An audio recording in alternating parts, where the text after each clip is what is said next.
1,000 subscribers on your YouTube channel.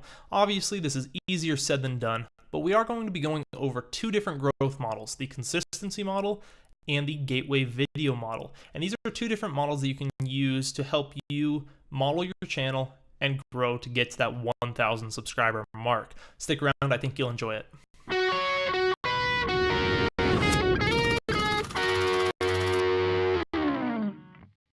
All right, so first things first, you should know that subscribers is only one piece of the puzzle. We have views and we have subscribers. Subscribers are obviously the big bragging point. Hey, I've got a channel with 5,000 subscribers or whatever it's going to be. But if you're looking to make money on YouTube, you make money based on views, based on ad revenue. So don't get it in your head that subscribers is all that matters. That said, subscribers can be a fun way to help boost views and just be a barometer for how your channel's doing as a whole. So in order to look at these two growth models, we're going to be looking at my channel and my friend the Sneako's channel as case studies. We've grown in two very different ways, even though we both were at about the same level at 150 subscribers, and now we're both at about the same level at over 9,000 subscribers. So it's a good case study. I feel like we're very even in our growth, but we've gone there two different ways. First, let's talk about the model that I've used because it's what I'm most familiar with. It's what we'll call the gateway video model. And to do this, what we're doing is we're looking for a handful of videos that get a lot of views, and this will boost your subscribers and all of that.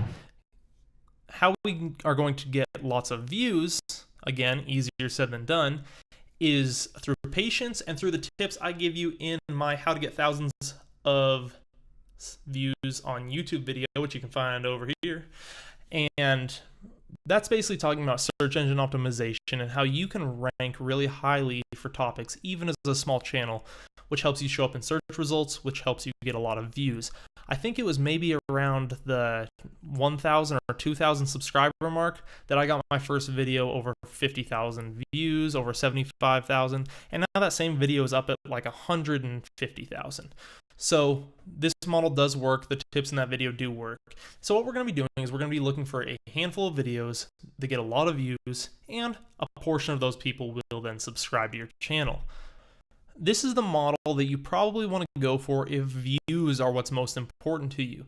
This will give you fewer subscribers per view, but it does yield a lot of views and decent sub growth over time. Looking at the Sneako's channel now, he's used what I call a consistency model. His content is all along the same path, and if I were to go on his channel right now, I would bet that today's upload is some kind of rant or comedy video over gaming gameplay. And his audience has become accustomed to that, and they love that, and they are knowing that his next video is going to be the same and the one after that's going to be the same. So if they want to have a good laugh and see some good gaming, they know they can find it on his channel. My channel, on the other hand, is a little bit more fragmented, where I'm doing some guitar, I'm doing some gaming, I'm doing some do-it-yourself projects. I do kind of whatever's striking me at the moment. But that means that my subscribers are also more fragmented. If we look at my channel, many of my recent videos have only got a few hundred views, while every single video from the last week on Sneako's channel has over 1,000 or 2,000 views. So it is more consistent as on his views as well as on his content. That said, my channel has the extremes at both ends. I've got way more videos with only 400 views, but I also have videos with a lot more views than he does at the same time.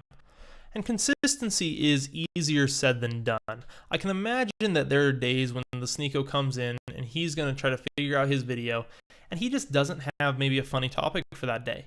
It can be difficult to come up with consistent content, especially when you're doing it at the highest level, really high quality. That's the main point with the consistency model, is that you can't just have consistent garbage. It has to be consistently good, top tier. You have to look at your videos and say, that's better than the videos I watch from everyone else today.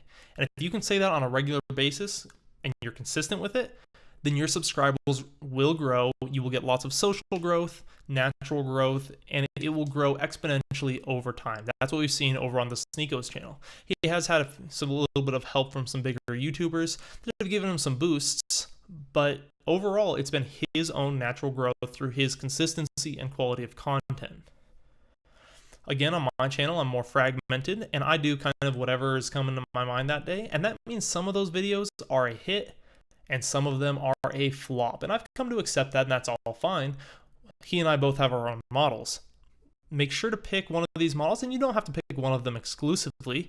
If you can get gateway videos and be consistent, more power to you. You're just going to grow faster. Partly, the method of growth you choose will have to do with the type of channel that you run. The Sneeko, running a comedy channel, is going to be hard-pressed to rank for search results, because when he does a rant about something in high school or about a teacher or a friend, you know, nobody's searching the funny thing that Timmy did at school today. That's not a search topic. That's something that's only going to be shared socially and grown through his subscribers. My content tends to be much more tutorial based, like this video, and those are much easier to rank for. So if you're doing more tutorials, more topical videos, tips and tricks, it may be better for you to go with the gateway video model. If you're doing something that's more like vlogs or comedy or something like that that is hard to search for, you can't imagine people searching the title of your video, then you're going to go with the model that Sneeko has pursued, which is the consistency model. And if you can do both, you end up with kind of a magic formula, which is something kind of like what I would consider Vsauce has. Vsauce has lots of topics of, you know, what is color or something. And that's something that maybe a lot of people will search, but they're also very consistent and very high quality, which means that they're very, very highly ranked. And that's why they're one of the largest channels on YouTube. I hope you enjoyed this overview of the two growth models and how they can help you get to 1,000 subscribers. Again, pick a growth model that suits your channel, stick to it, and in the next 3 to 6 months, you'll be at 1,000 subscribers. It just takes a little bit of time, but I'm sure that you can get there if you put your head into it. Make sure to reach out to me on Twitter with any questions you have, @ohapel, and in the comments down below. I'll always make sure to check those as well. We also just launched our Patreon page, which is where you can donate to YouTubers that you enjoy and that you want to support financially. You can check the link to that out in the description as well. And I hope you guys are all having a great day. Good luck with your channel, and I will see you tomorrow.